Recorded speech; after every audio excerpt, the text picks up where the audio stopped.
order. We have 6 of our 8 members present. The only 2 that are missing are Dave and Steph. So we have 6 out of 8 members, so that's sufficient for a quorum. The first order of business will be minutes first. Minutes, reports, reflecting back on the last meeting. I think I was still under anesthesia at that time.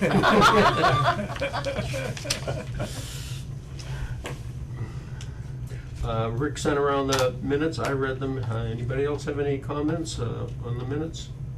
Yes, it needed a correction, which I see has been done. See if you can find it. You always have priorities. Because he said something about the bay path on the trails, and we figured out it's not the bay path, but there definitely are native trails through here. And an oven, and a machine. But we'll find out more about that later. Yeah, was, but anyway. I don't hear, other than Susan, the, a motion to accept the minutes? So moved. Second? Second? All in favor? Aye. Minutes are accepted unanimously as sent out. Treasurer's report? Open space is holding steady at $348.34. The Ryder property went down 66 because the bolts, the screws, whatever, for Hunter's project brought it down to $4,125.32. And I keep on saying at some point the idea was that that's an account that needs to be replenished so that it can be used for matching funds. So I'll just say that. I don't know how we would do that though. We're not gonna have a yard sale or something. Hubbardston Preservation is $13,056.90. So that's where we are, money-wise. Very good, thank you, Susan. Where'd the extra money come from in that one? I'm guessing interest. Stock market was up 500 today. Wow. But anyway, and it didn't go that fast, but. There were no more deductions though. The last deductions were Parks and Rec for that irrigation and then the invasive species monies. Other than that, there's nothing new. It just went up. As long as it's going up, I won't question it. I'm glad you're keeping track. Yeah, I am. Land Priority Subcommittee, the status is the same. Both Tim and I just get caught up in other projects. Oh, late breaking news. What's that? Late breaking news. What? You want an example of what we're working on? Sure. I brought it with me. So we have about 28 different attributes that we're looking at for each parcel and trying Yeah, to and the score them. attributes are what's below each major category. So those are what describe in detail what goes into that major category. So I want to give you an example of what Bob and I are working on now. Before we'd written up kind of a general narrative that described each of the attributes and a few examples of what would be a high scoring parcel for that attribute. So I just want to quickly read a couple of these examples to give you an idea. One of the attributes is opportunities for low impact outdoor public recreation. This attribute is a measure of a parcel's ability to provide low impact recreation such as hiking, bird watching, etc. So what we have for scoring is 0 points, parcel not suitable for recreation. 1 point, suitable for extensive recreation such as trails or wildlife viewing, but not adjacent to other land with recreational use.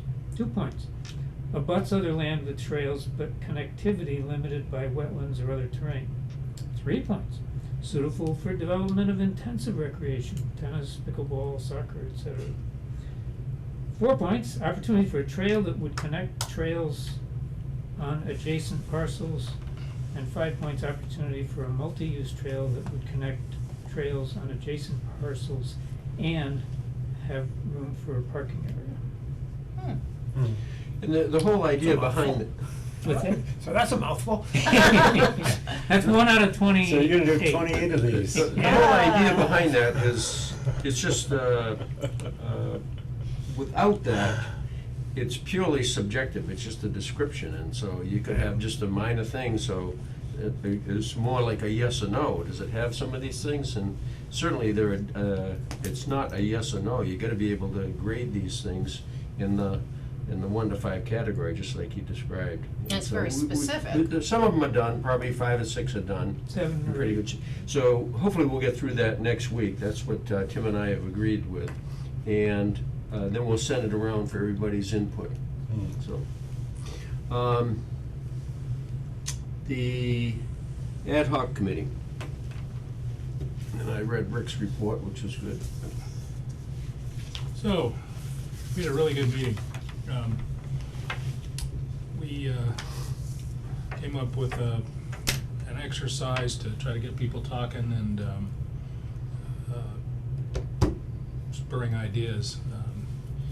And it consisted of basically 3 questions. One being, if you had to leave Hubbardston for several years, for whatever reason, but came back to Hubbardston, what would you like to see changed? The same question was, although they were in, everybody else didn't get a copy of that, Bob, so, I don't think. Did I copy you guys? I got something from you, Yeah, I didn't read it yet. yeah. Well, since you're the subcommittee chair. I printed out a copy if anybody. Anyway, the second question was, if you left town for several years and then came back, what would you like to see that was still the same? So basically, what is it you like about Hubbardston? And then the final question was, if you stayed in town and went through the next several years, what do you believe Hubbardston really needs? So that generated some 67 or so ideas, thoughts, elicited conversation on some of them, some not. And we posted them up on the walls and then had them select their 5, each person select what they thought the 5 most important were of those 67. And everybody milled around the boards on the walls and stuck red dots on the ones they thought were the most important. So what we were trying to do was generate some ideas that can be used not only for a vision statement, which we need to have in the open space plan, but also help with setting goals and the objectives to meet them. And it was a well-attended meeting. Everyone was there from it was on the official committee. In addition, Jassy, Chuck Reed, and who else was there? No, Nate was there. Who? Nate. Oh, yeah, well, Nate Boudreau was there. So there was 10 people and everybody. MRPC, or. Mount Grace. Oh, Mount Grace, Here's the yeah. whole list if you wanna take a look. yeah, we had Tim had invited, I've got it memorized. Tim had actually invited Sarah Wells from Mount Grace to come and kind of give a little kickoff, yay rah rah, this is an important thing, conversation. And apparently Sarah is out for a while, so Emma Watkins, is it? Ellsworth, right. Who is the director of Mount Grace, offered to come in her stead, and we had some trouble getting a time when everybody could come, so Emma wasn't able to make it, but a guy named Aaron Nelson, who is the community project manager for Mount Grace, was kind enough to come and talk to the group and give a little overview of what his experience was in working with communities and the importance of the open space plan. that's how we kicked it off. We're hoping to have another meeting in 2 weeks. And that meeting will be to take all those ideas and try to come up with some wording that kind of summarizes those things for a vision statement, and then start working on what the group feels the goals would be. Some interesting things came out of this, some interesting ideas. I'll send that around to everybody so you can see what some of the ideas were. We didn't limit it to just open space and recreation stuff. 'Cause, you know, we didn't wanna have people try to fit it into a box. Just tell us what you think you'd like to see in Hubbardston. And so there were some really interesting ideas and some really good ideas. So it'll actually, I think, be difficult to whittle it down into something that we can Trampoline park. actually, you know, an ATV all-terrain park. You got one of those, huh? That was one of the, that was an idea. State Which says. This was It can't before or be- after the fatality. Yeah. This is After. yeah, After? this was this past week. What day was that? Was it this week? Yeah, Oh. for Tuesday. It was Tuesday. about 2 weeks ago that 2 the weeks ago. accident happened, Yeah. right? Yeah. I think so. Yeah, or was it just last Weekend Tuesday? or something like that. So that's where we are. I did get some questions, a question on whether the meeting that we had was sufficient to meet the public input requirement of the open space recreation plan. So I contacted Melissa Cryan of DRC today and this morning and asked her the question. And had a nice chat, but her answer was, I told her that what we were doing with this meeting, I told her that we were also gonna be using the survey that was done January 2021 for the master plan as public input on that, and she allowed that they didn't feel the input for the master plan that was in the master plan survey was sufficient enough because it wasn't specific to open space and recreation plan. And she liked the idea of the meeting we had. But she suggested to have a better outreach to have a public meeting, post a meeting in the town, I guess on social media locally, everywhere in town, and hopefully people will come to that, and we can get a broader public outreach for it, and that would satisfy her requirements for the plan. So that's where we are. Yeah, well, I would, just from taking a look at it, I looked at it before I came down here, and there were a few things that kind of jumped out. The town keep its rural character didn't get one vote, and I believe in the survey that was done 5 years ago, that was the highest vote getter of Well, everything on the the reason is survey. there's 67 things, we asked them to pick five. The five they thought was most important. And a lot of the things that they did select speak to the rural character of the town, so,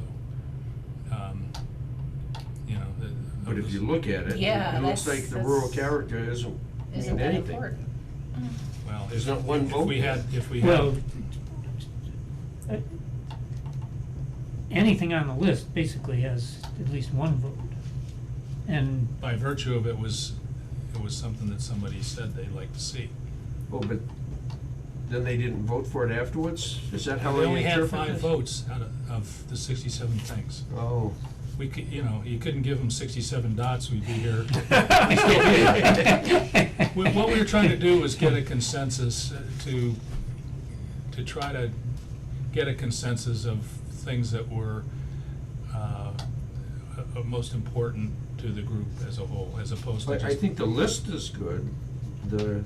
What the dots signify seems to lose some correlation though, that's what it. I mean, if I just read this and pick out rural character, there's not one vote, and Yeah, but how many of Even those things, Wi-Fi how many here. of those things that have dots refer to the rural character of the town? Stuff like stars at Agriculture- night. Agriculture and agriculture. ecotourism is, got a lot of votes, you know, that's the rural character of the town. Yeah, and interconnected trails got four votes, Yeah. so that was good. Yeah, so, Bob's point is But well maybe taken there's though. maybe you there know? should be some interpretation, just like you Yeah. interpreted this, to say, how do I read these dots then? Like, what you described sort of says, yeah, the rural character is important, but only de facto because all the things on the list are in the direction of rural character. But if there's not one dot beside that criteria, for somebody just picking it up and reading it, Well, you nobody's can't. gonna be doing that. Yeah. This is You can't move forward with 68 different talking points. I mean, the follow-up to this initial visioning type thing, I presume, will be to focus on some themes. Right, right. Yeah, And yeah, this- the vision is the themes. What Okay. is the theme of this whole thing that, as we've gathered this information? One of the steps we didn't have time to do at this meeting was look through that list of 67 things and try to group things or even identify ideas that were virtually the same idea. So that's a little, that list of 67 is kind of just a scatter diagram, and we have to distill that and bring that down. There's a lot of work we have to do looking at every single one of those ideas and seeing how they're grouped. And Rick's actually started that. He's categorized each one of those 67 ideas as business related or Yeah, open that's- space. Yeah, that seems like a good idea, like you could take maybe rural character, like, just like what was Yep. inferred here, as a heading, and then a whole bunch of things underneath it. And then the weight of all those things would reflect, hopefully more clearly, and give a better sense of the In your- rural character. What? In your vocab, these are attributes that yeah. that feed up into categories. And in fact, one of the, the categories, one is environmental, and land and habitat related, another is business related. I can't remember all of them now. Yeah. I've got about a half dozen or so Okay. categories. I just did it because I was Yeah. curious. Yeah. And under each one of those, there's a number of different things, so. And a lot of, not a lot, but some of those things on there really aren't addressing open space, recreation plan Yep. specific things. Although, some of them that might not seem to be, have a connection to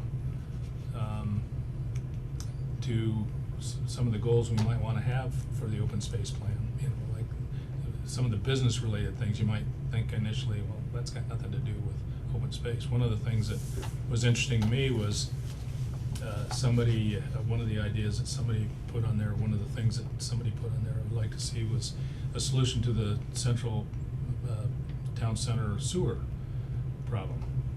And I'm thinking, okay, well, that's infrastructure for the town, but that's not really open space plan. But the more I thought about it, well, and somebody mentioned, well, in the conversation about that,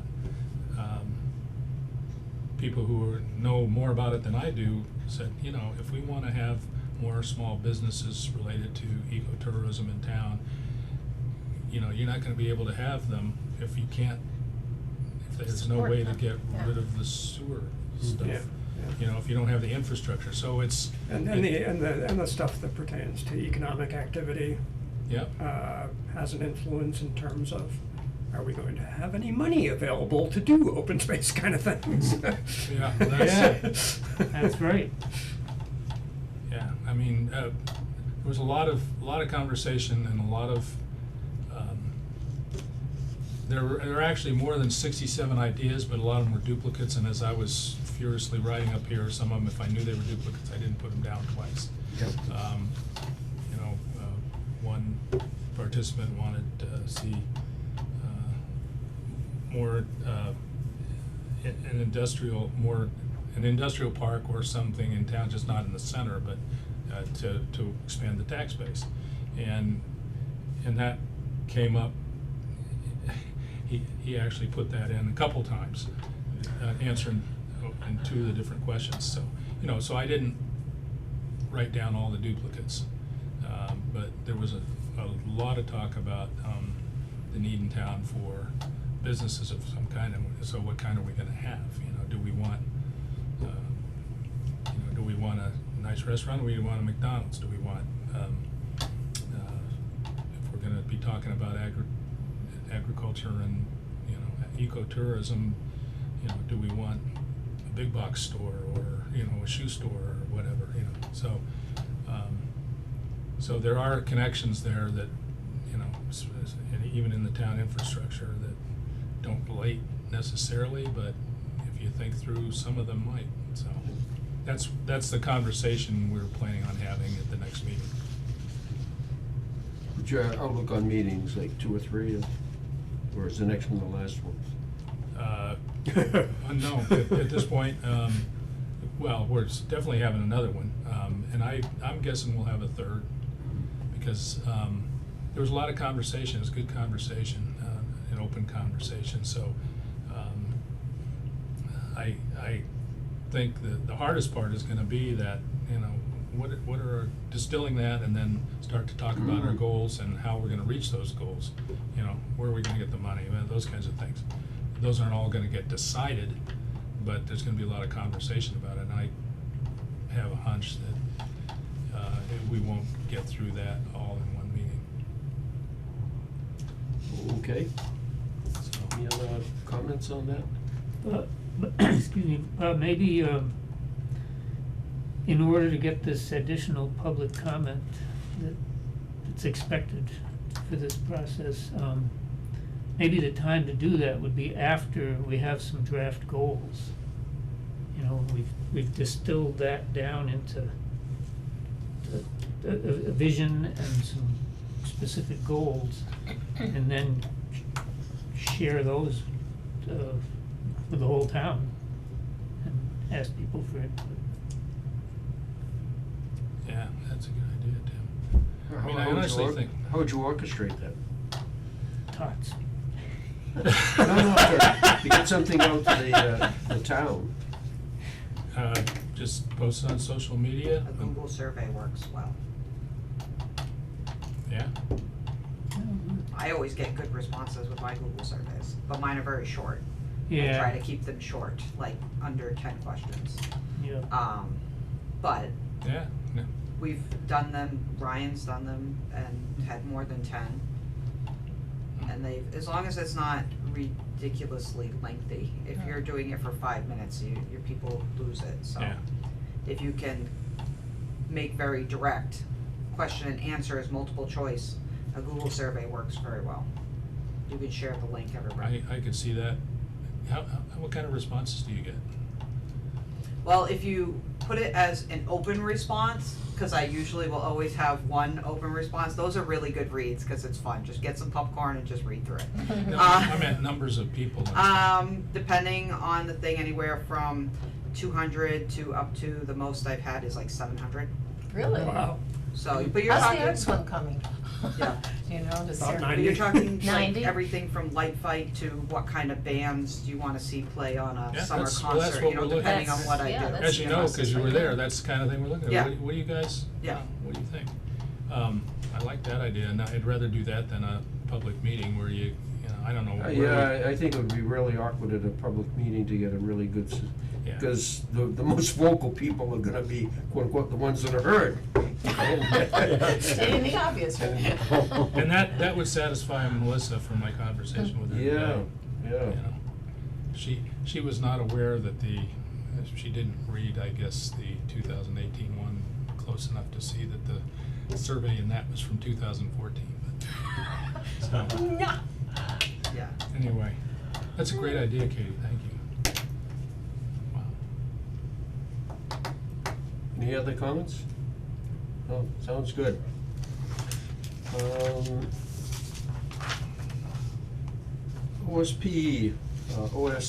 OSRP, plan update.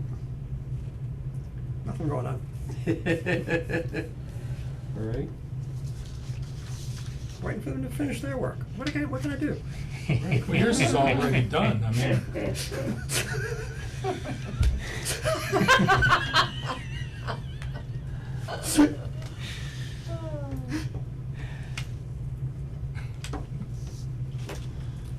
All right, brush hog at Malone, we need to get up there in the next week or so.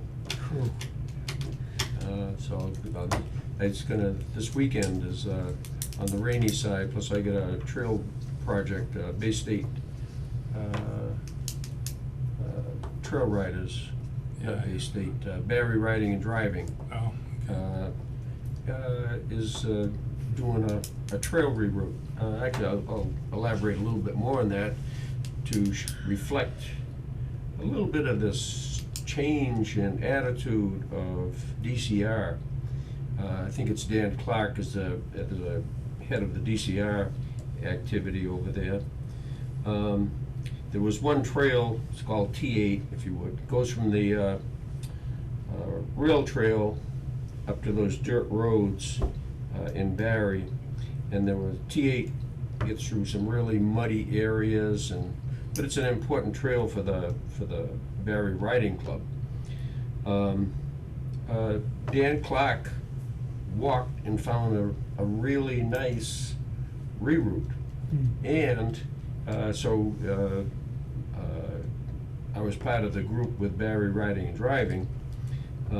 So he led the walk where it might go, so it started up on one of the dirt roads up higher on the hill there, went through a field, and then went through an area of forest that was really easy to make a trail out of. So there's a work day on Saturday, this upcoming Saturday, and it's gonna be a little bit of rain, but I'm sure they're gonna go forward with it.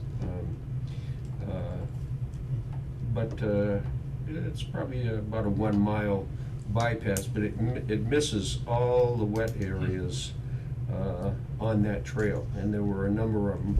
One main one, it's a stream coming down off the hillside, and the beavers have put up a dam, so there's actually a decent sized pond, must be 200 or 300 feet across, and but it's a nice high and dry trail, and DCI helped find it.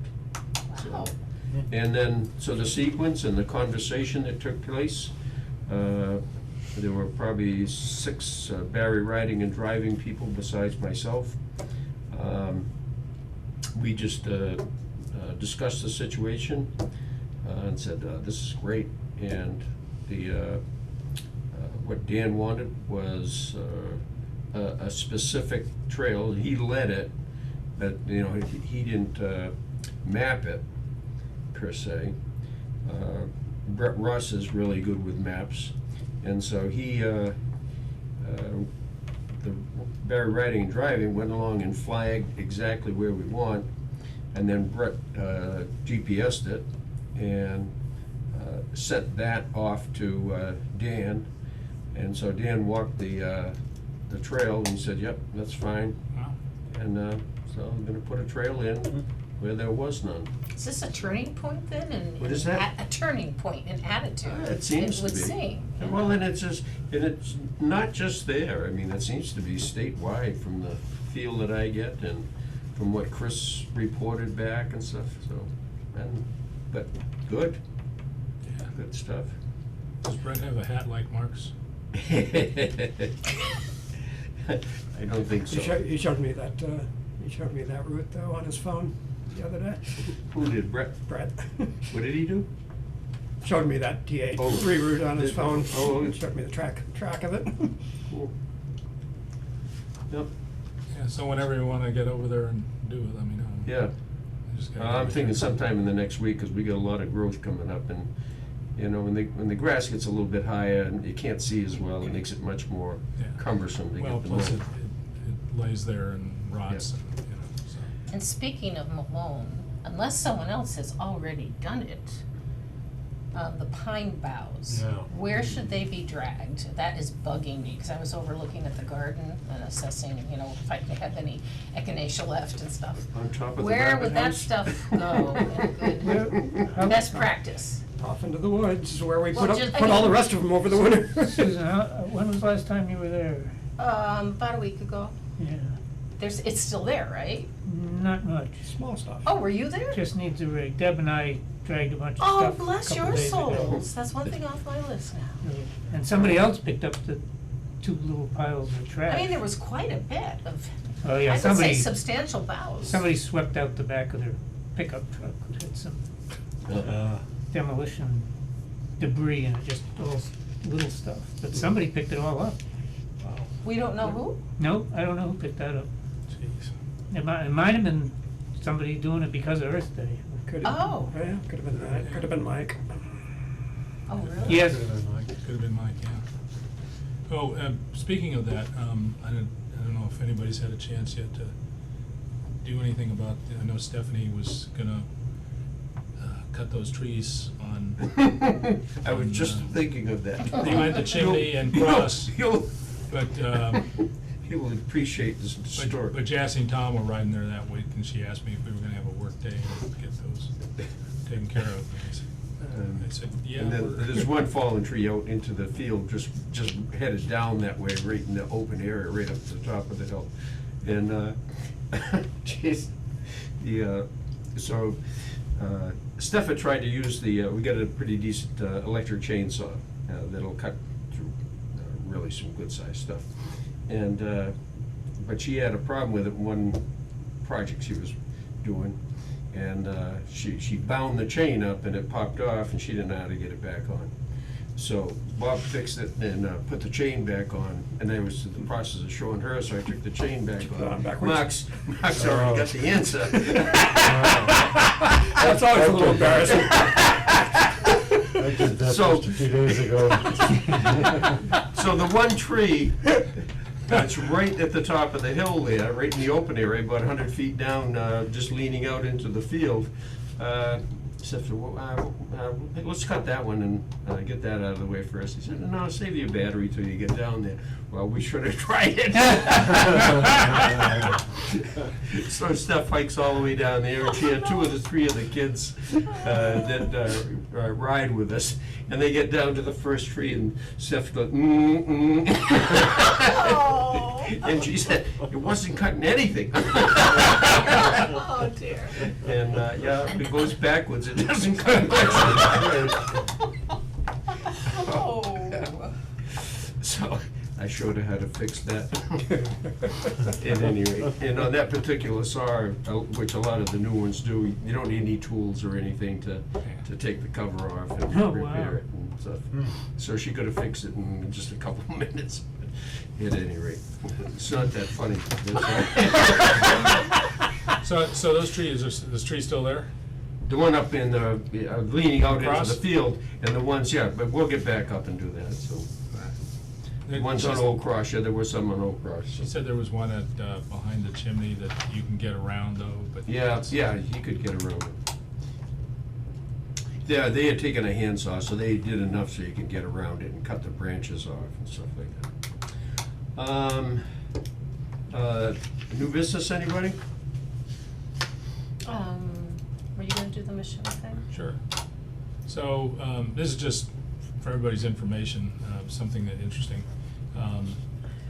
There was a presentation over in Phillipston a little over a week ago by a woman who's on the council of the Nipmuc tribe. And the presentation was made on their efforts to conserve these dugouts that were used by the tribe and many tribes called Mishuns. And so we went just because we were interested and they've been working since 2001. They discovered a Michoon on the bottom of Quinsigamon.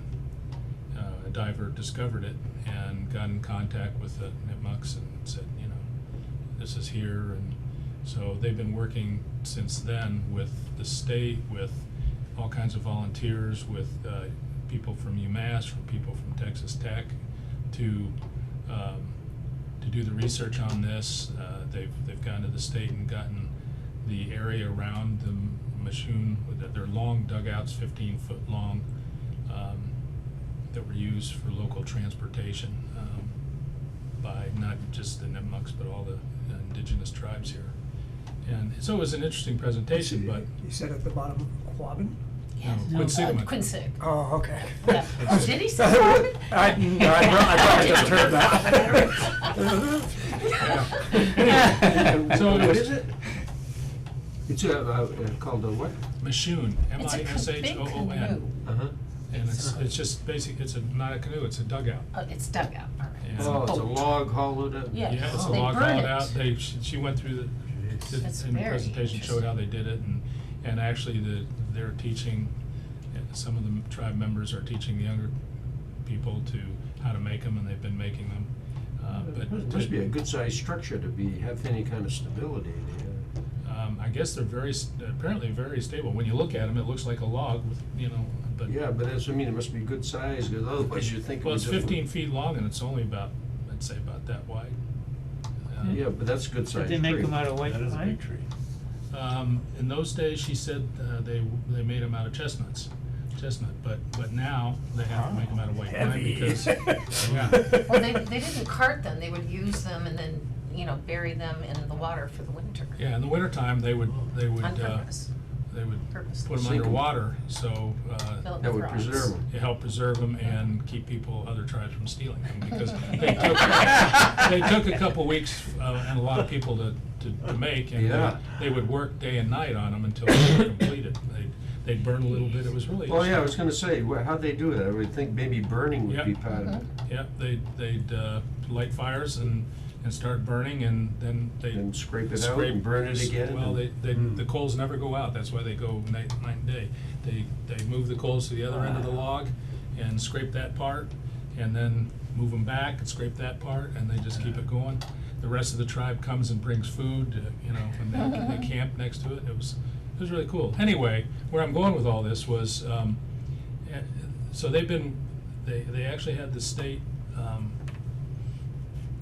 conserve, whatever that department is at the state level that does that archaeological conservation, all around where that Machoon at Quinsigamond is, and as it turns out, there's actually 2 of them there.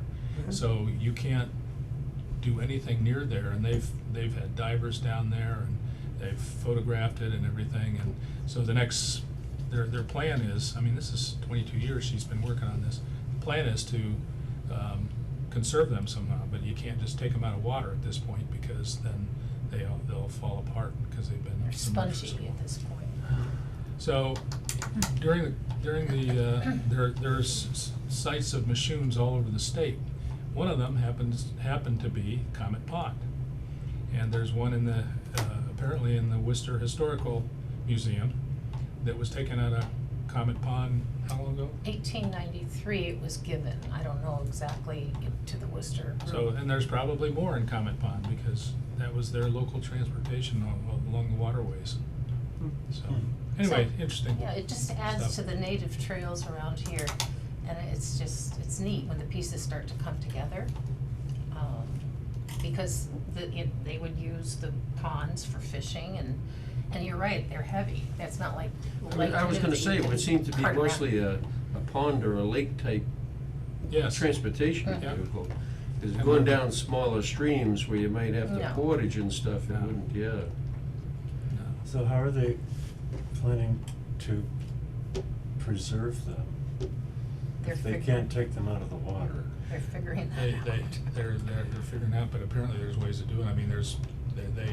I thought being underwater would preserve it. I know, because you hear about these logs that have been underwater Yeah. for 100 years, Well, and they. and where they are right now in Quinsig is below the oxygen level, so there's not any oxygen, so there's no anaerobic, it's anaerobic, there's no aerobic bacteria that Yeah.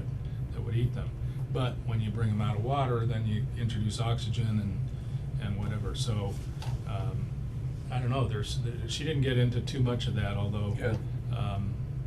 there's, ships in the oceans that they have recovered, that have been down there for years, and I don't know whether they build it, put it into some kind of something that would, it's she did mention how they could do it chemically, I can't remember. She did. And also don't remember. Phillipston had one from Queen Lake, and the fire station was where the presentation was, and right directly next to it is the historical museum, so we could go across and see. Now theirs is up on the wall, and it's not really disintegrating as much as I thought it might. I Yeah, don't but it's know. been up there forever too, Yeah. but there's not much of it left either. Right. These are It's whole- not these are complete. whole. Those are, yeah, Yeah. it was They, really. they apparently don't care whether anyone can ever see these things. No, they want to bring them up, but it's Or maybe not- one of the two, she was saying. Yeah, it's not an easy process, number one, it all has to be as an archaeological thing. It has to be done legally with regards to the state, laws about it. I'm technically correct, yeah. and But back in technically. 1893, it's Marion, saying the widow of Owen Marion, that name that we came across in the research, and the son Sumner gave it into Worcester, and I wanna get in and see it. Good. I wonder if there's something about the acidity of the muck at the bottom of the pond or lake. That helps preserve it. It's- No, Oh. that makes it more vulnerable when you bring it up, because, if it's in a oxygen-free environment, it ought to last a long time. Well, it has less, I mean, it's down there whole, it's Yeah. just when you bring it up. Yeah, that you- so I don't know why, I don't know why it would start to decompose once you brought it to the surface if it was just a question of oxygen, because once you dry it out, dry wood doesn't rot. Right. I don't know. But I'm just thinking that the pH must be really low in some of the muck we have around here. Yeah, she said, but where they are in Quinsigamon is very sandy. Oh, So it's not as mucky, but it does, they have to be careful when they're diving around it because they just stir up all the sand and silt and whatnot. As an aside, Susan said the presentation was in the Phillipston Fire Station, which is a really nice fire station.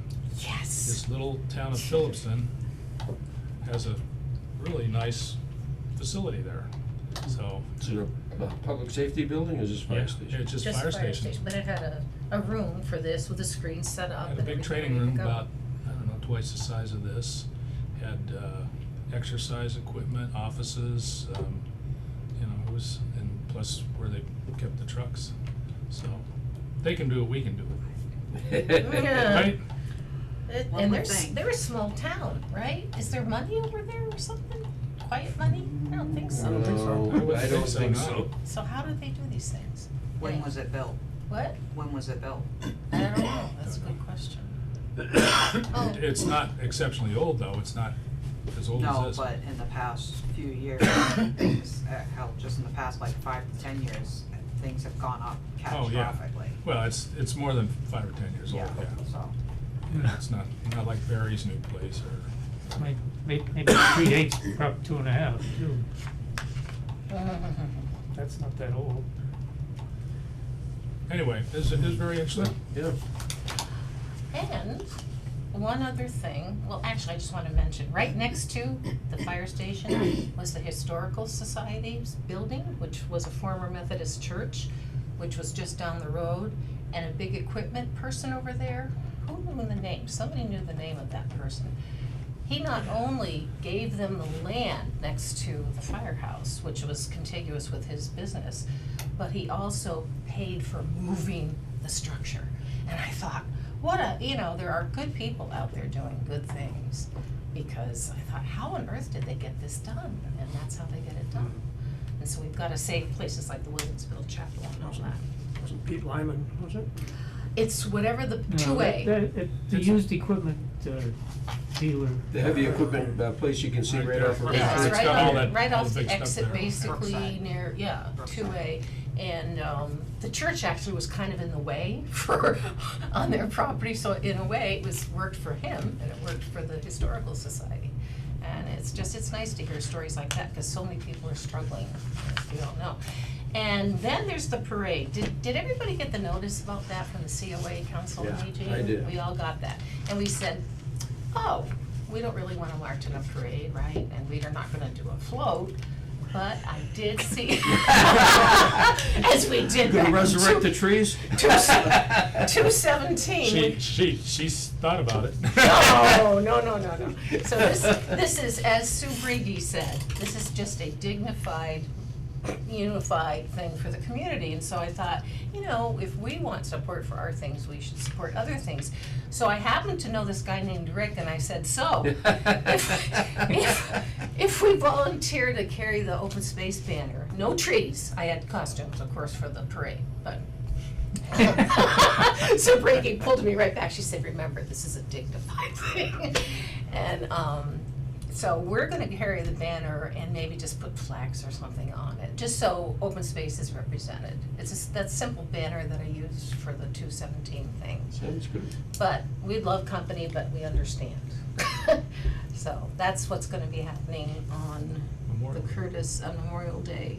And the parade is at 11:15, ceremony on the common at noon.